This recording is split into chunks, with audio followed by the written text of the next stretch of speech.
So guys, for the first method, you want to go to search and type in wsreset.exe. Click on it. It's going to reset the Microsoft Store cache. See if that works for you. For the second method, you want to go to search and type in date and time settings. Click on it. And now once you're on this, make sure that the time zone is correct. Make sure that you have set time automatically turned on. Now you want to scroll down and then click on sync now.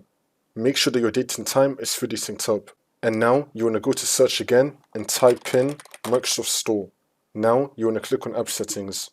And now once you're on this, you want to scroll down and then click on terminate. Now you want to click on reset and then click on reset again. Wait for this to load. And now once you've reset the Microsoft Store, see if that works for you. Try to open it again, see if that works. If that's still not working, then for the next method, you want to go to search and type in CMD.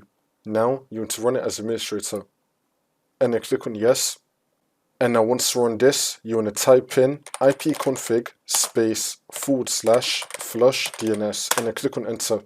And now you want to type in netsh space winsock space reset and then click on enter again. And now you just want to restart your computer, and then hopefully this will not fix your problem.